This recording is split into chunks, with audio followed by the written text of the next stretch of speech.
ଆସିଲା ଆସିକି ଖାଲି ହାତରେ ନେଇକି ଆସିଛନ୍ତି, ଖାଲି ହାତରେ ଆସିଛନ୍ତି, ଗଲା ଆସିକି ବ୍ୟାଗ୍ରେ 6ଟା ବ୍ୟାଗ୍ରେ ଫୁଲ୍ କରି ମାଲ ନେଇକି ଯାଇଛନ୍ତି। ଫଟୋ ଟିକେ ଦେଲା ଆସିକି ମୋ ଦୋକାନରେ ମାଲ ନାହିଁ। କେତେ ଲକ୍ଷ ଟଙ୍କାର ମୋବାଇଲ ଯାଇଛି? ଆରାଉଣ୍ଡ ଆଜ୍ଞା 10 lakhsର ମାଲ।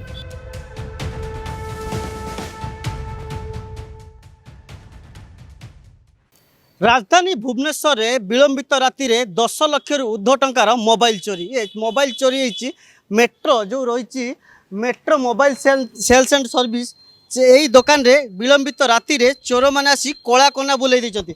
ଆପଣଙ୍କୁ ସିଧାସଳଖ ଦୃଶ୍ୟ ଦେଖିବି, ହେଉଛି ସେହି ଦୋକାନ। ଆଉ କାଲି ବିଳମ୍ବିତ ରାତିରେ ଚୋରମାନେ ଆସି ଚୋରି କରିକି ପୁରା ଚମ୍ପଟ ମାରୁଛନ୍ତି। ଆଉ ଦୃଶ୍ୟ ଦେଖେଇବି କେଉଁଭଳି ଭାବରେ ସଟର ପଡ଼ିଥିଲା, ଆଉ ସଟର ପଡ଼ିବା ପରେ ମଧ୍ୟ ତାକୁ କେଉଁଭଳି ଭାବରେ ତାଡ଼ିଛନ୍ତି। ଆମେ ଯେଉଁ ଦୋକାନୀ ଭାଇକୁ ଅନୁରୋଧ କରିବି ଦେଖେଇବେ କେଉଁଭଳି ଭାବରେ ତାଡ଼ିଛନ୍ତି, ଆଉ ତାଡ଼ି ପୁରା କଳା କନା ବୁଲେଇ ଦେଇଛନ୍ତି ଏ ଦୋକାନରୁ। ଯାହା ଦୋକାନୀ ଭାଇଙ୍କ ସହିତ ଆମେ କଥା ହେଉଥିଲୁ, ପ୍ରାୟ 10 ଲକ୍ଷ ଟଙ୍କାରୁ ଉର୍ଦ୍ଧ୍ୱ ଟଙ୍କାର ମୋବାଇଲ ଚୋରି କରି ଚମ୍ପଟ ମାରିଛନ୍ତି। ଇଏ ଯେତେବେଳେ ଇଏ ହେଉଛି ଶହୀଦ ନଗର ଏକ ଯେଉଁ ଜୁଡ଼ିଓ ଅଛି, ଜୁଡ଼ିଓ ସାମ୍ନାରେ ଏକ ଦୋକାନ, କିନ୍ତୁ ଏଭଳି ଏକ ସମ୍ବେଦନଶୀଳ ଜାଗା କି ଏକ ଭିଆଇପି ଏରିଆରେ ମୋବାଇଲ ଚୋରିଟା ଏକ ବଡ଼ କଥା। କାହିଁକି ନା ଯେତେବେଳେ ଏ ଜାଗାରେ ଘନ ଘନ ପୋଲିସ ପଇଁତରା ମାରୁଛି, ଆଉ ଏହାର ସୁଯୋଗ କେମିତି ଏମାନେ ଏହାକୁ ପୋଲିସକୁ ଭେଦ କରି ଇଏ ଚୋରି କରୁଛନ୍ତି, ସେଇଟା ବଡ଼ କଥା। ଆମେ ସିଧାସଳଖ ଅଛୁ ଯେଉଁ ଦୋକାନୀ ଭାଇ ଜଣକ ଅଛନ୍ତି, କେଉଁଭଳି ଭାବରେ ଚୋରି ହେଲା ଆଲୋଚନା କରିବା। ଭାଇ ମୋ ନାଁ ଆଜ୍ଞା ପ୍ରତାପ ଜେନା। ମୁଁ ଏଇ ମେଟ୍ରୋ ମୋବାଇଲ ସେଲ୍ ଆଣ୍ଡ ସର୍ଭିସର ପ୍ରୋଭାଇଡ଼ର ଅଛି। ଆପଣ କେତେବେଳେ ଜାଣିଲେ ଆପଣଙ୍କ ମୋବାଇଲ ଦୋକାନରେ ଚୋରି ହେଇଛି? ଏଜ୍ ୟୁଜୁଆଲ୍ ଯେଉଁଦିନ ମୁଁ ସବୁଦିନ ଆସେ 10ଟା ଆସିକି ଦୋକାନ ଖୋଲିବା ପାଇଁ, ଯେଉଁ ଦୋକାନ ଖୋଲିଲା ଆସିକି ଖୋଲିବା ପୂର୍ବରୁ ସଟରରେ ଦେଖିଲି 2ଟା ମାରଣାସ୍ତ୍ରରେ କଟାଯାଇଛି। ସଟର ବି ବ୍ୟାଣ୍ଡ ଅଛି। ସଟର ମୁଁ ଭାବିଲି ଜଷ୍ଟ ଆଟେଣ୍ଡ କରିଛନ୍ତି, ଚୋରି ହେଇନି, କିନ୍ତୁ ସଟର ଟିକେ ଦେଲା ଆସି ମୋ ଦୋକାନରେ ମାଲ ନାହିଁ। କେତେ ଲକ୍ଷ ଟଙ୍କାର ମୋବାଇଲ ଯାଇଛି? ଆରାଉଣ୍ଡ ଆଜ୍ଞା 10 lakhsର ମାଲ, 37 ପିସେସ୍ ଅଛି, 10 ଲକ୍ଷର ମାଲ ହେବ। କେଉଁ କେଉଁ ଫୋନ୍ ସବୁ ନେଇଛନ୍ତି? ସେଥିରେ ଅଛି ଆଜ୍ଞା ଆପଲର 4ଟି ବ୍ରାଣ୍ଡ ଅଛି, 4ଟି ପ୍ରଡ଼କ୍ଟ ଅଛି। ଆଉ ଆପଣଙ୍କର ସାମସଙ୍ଗର 3ଟି ଅଛି, ଭିଭୋର ଆପଣଙ୍କର 15ଟା ଅଛି, ଓପୋର 14ଟା ଅଛି, ନଥିଙ୍ଗ ଗୋଟେ ଅଛି। ସିସିଟିଭି ଥିବ? ସିସିଟିଭି କିଛି ଦେଖା ହେଲାଣି? ସିସିଟିଭି ଆଜ୍ଞା ମୋର ସେଇଦିନ ପାଇଁ ଏଇ ଜଷ୍ଟ ଏଇ ଆଡପ୍ଟରଟା ଖରାପ ଥିଲା, ଯେଉଁଟାକି ବ୍ୟାକଅପ୍ ନେଉନଥିଲା ମୋ ହାର୍ଡ଼ ଡିସ୍କରେ। ସେଥିପାଇଁ ମୋର କୌଣସି ସିସିଟିଭି ଫୁଟେଜ୍ ନାହିଁ। ମୁଁ ଆଖପାଖ ଯାହା ସିସିଟିଭି ଫୁଟେଜ୍ କଲେକ୍ଟ କରୁଛି, ସେମାନେ 6 ଜଣ ଆସିଛନ୍ତି, ଫୁଲି ପ୍ରପର ପ୍ଲାନିଂରେ ଆସିଛନ୍ତି। ଜଣେ ସଟରର ଭିତରୁ ତାଡ଼ାତାଡ଼ି କରି ପଶୁଛି ଜଣେ, ଆଉ 5 ଜଣ ବାହାରେ ରହିକିରି ଆକ୍ଟିଭିଟି ଚେକ୍ କରୁଛନ୍ତି। 3ଟା ବ୍ୟାଗ୍ ନେଇକରି ବାହାରୁ ସଟର ମାନେ ଦୋକାନ ପାଖରୁ ଡି କାଫେ ପାଖରେ ଯାଇ ବସୁଛନ୍ତି। କ'ଣ ବାଇକ୍ରେ ଆସିଥିଲେ ନା କାରରେ? ସେମାନେ ଆଜ୍ଞା ଚାଲିକିରି ଆସିଲେ, ଏଇ ପଟ ଆଡ଼ୁ ଆସିଲେ। ଆପଣ ଏଇ ବାପୁ ଅପଟିକାଲ ପଟୁ ଆସିଛନ୍ତି। 3 ଜଣ ଆପଣଙ୍କର ଏଇଠି ଆକ୍ଟିଭିଟି କରିକିରି 3 ଜଣ ବ୍ୟାଗ୍ରେ ଫୁଲ୍ ଆସିଲା ଆସିକି ଖାଲି ହାତରେ ନେଇକି ଆସିଛନ୍ତି, ଖାଲି ହାତରେ ଆସିଛନ୍ତି, ଗଲା ଆସିକି ବ୍ୟାଗ୍ରେ 6ଟା ବ୍ୟାଗ୍ରେ ଫୁଲ୍ କରି ମାଲ ନେଇକି ଯାଇଛନ୍ତି।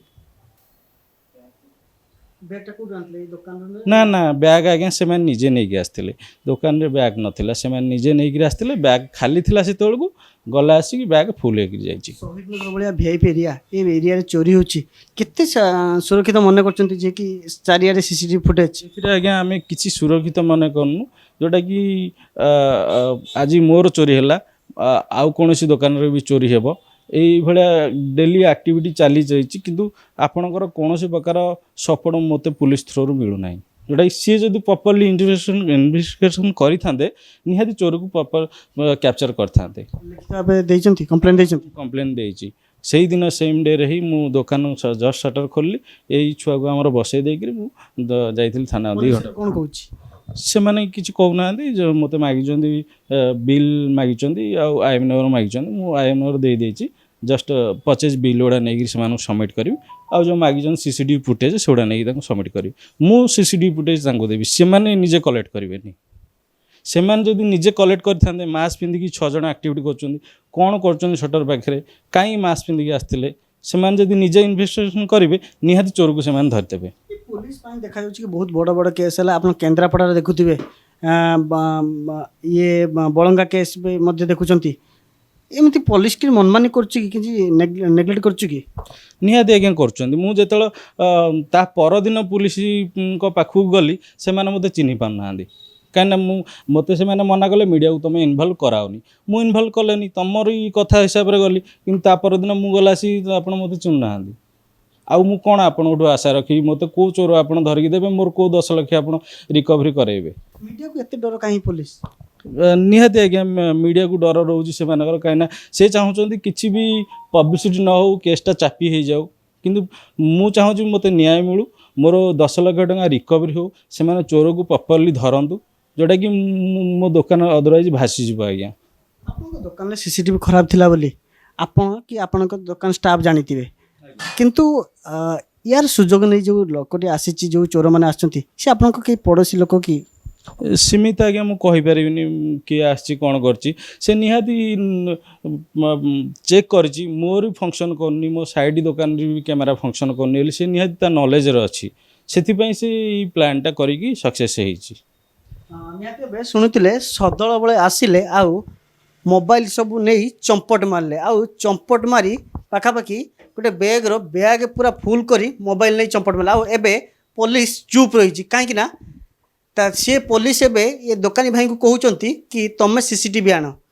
ଯେତେବେଳେ ରାଜ୍ୟରେ ଏତେ ବଡ଼ ବଡ଼ ଘଟଣା ପୋଲିସକୁ ନେଇ ଘଟୁଛି, କେନ୍ଦ୍ରାପଡ଼ାରେ ମଧ୍ୟ ଏଇ ପୋଲିସର ଯେଉଁ ମହିଳାର ଯେଉଁ ଯୁବତୀଙ୍କ ବାପା ମଧ୍ୟ କମ୍ପ୍ଲେନ୍ ନେଇ ଯାଇଥିଲେ 8 ମାସ ପୂର୍ବରୁ, ଆଉ ପୋଲିସ ତା କମ୍ପ୍ଲେନ୍ ରେଜିଷ୍ଟର କରିନଥିଲେ। ସେଥିପାଇଁ ବୋଧେ ମହିଳାଟା ଆଜି ନିଆଁ ଲଗାଇ ମରିଗଲା।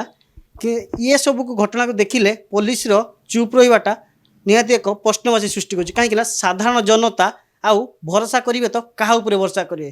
କାହିଁକିନା ଯେତେବେଳେ ମୋବାଇଲ ଚୋରି ହେଉଛି, ଜଣେ କମ୍ପ୍ଲେନ୍ ନେଇକି ଯାଉଛନ୍ତି, ଆଉ ସିଏ କହୁଛନ୍ତି ମିଡ଼ିଆକୁ କିଛି ଜଣେଇବେନି, କାହିଁକିନା ମାଡ଼ଙ୍କୁ ମହାଦେବଙ୍କ ଡର।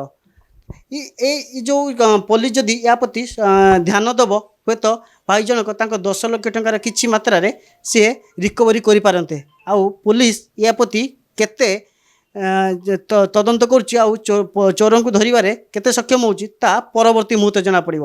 କିନ୍ତୁ ବଡ଼ କଥା ହେଉଛି ଭୁବନେଶ୍ୱର ଶହୀଦନଗର ଭଳିଆ ଏକ ଭିଭିଆଇପି ଏରିଆରେ ଏମିତି ଚୋରି ହେବାଟା ବଡ଼ ପ୍ରଶ୍ନବାଚୀ ସୃଷ୍ଟି କରୁଛି ପୁଲିସର ସୁରକ୍ଷା ଉପରେ। କାହିଁକିନା ଯେତେବେଳେ ଏକ ଭିଭିଆଇପି ଏରିଆରେ ସବୁବେଳେ ପୋଲିସ ପଇଁତରା ମାରୁଥାଏ, କିନ୍ତୁ ଏହାକୁ ଭେଦ କରି ଚୋରମାନେ ଚୋରି କରି ପୁରା ମାଲେମାଲ ହେଉଛନ୍ତି। ଆଉ ଏ ଚୋରମାନଙ୍କ ପ୍ରତି କେବେ କଡ଼ା କାର୍ଯ୍ୟାନୁଷ୍ଠାନ ନିଆଯିବ ତାହା ଦେଖିବାକୁ ବାକି ରହିଲା। ଭୁବନେଶ୍ୱରରୁ କ୍ୟାମେରା ପର୍ସନ ଦେବାଶିଷଙ୍କ ସହ ହରେକୃଷ୍ଣ ଗିରି, ପ୍ରତିଦିନ ଟିଭି।